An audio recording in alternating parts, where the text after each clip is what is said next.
Tens of thousands of militants are fighting under the banners of the so-called Islamic State. Its ranks include former Iraqi servicemen who were thrown out into the street after the invasion of Iraq in 2003. Many recruits also come from Libya, a country whose statehood was destroyed as a result of a gross violation of the UN Security Council Resolution 1973. And now the ranks of radicals are being joined by the members of the so-called modern Syrian opposition supported by the Western countries. First, they are armed and trained, and then they defect to the so-called Islamic State. Besides, the Islamic State itself did not just come from nowhere. It was also initially forged as a tool against undesirable secular regimes. Having established a foothold in Iraq and Syria, the Islamic State has begun actively expanding to other regions. It is seeking dominance in the Islamic world. And not only there, and its plans go further than that.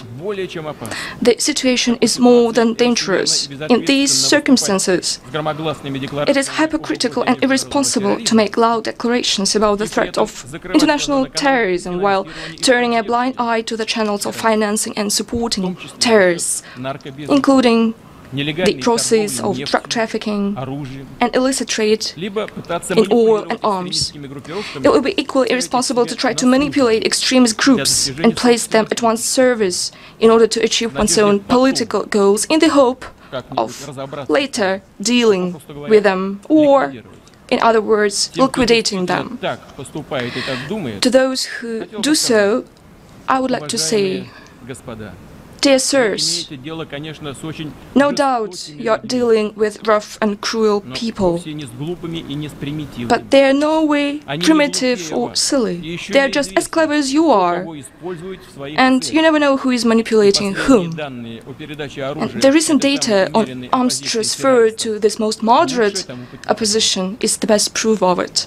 We believe that any attempts to play games with terrorists, let alone to arm them, are not just short-sighted, but fire-hazardous.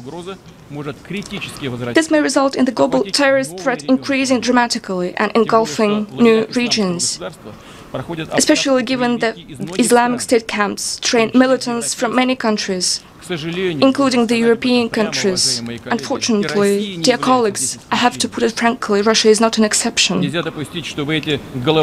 We cannot allow these criminals who have already tasted blood to return back home and continue their evil doings. No one wants this to happen. Does he? Russia has always been consistently fighting against terrorism in all its forms. Today we provide military and technical assistance both to Iraq and Syria and many other countries of the region who are fighting terrorist groups. We think it is an enormous mistake to refuse to cooperate with the Syrian government and its armed forces who are violently fighting terrorism face to face. We should finally acknowledge that no one but President Assad's armed forces and Kurds militia are truly fighting the Islamic State and other terrorist organizations in Syria. We know about all the problems and contradictions in the region, but which should be based on the reality.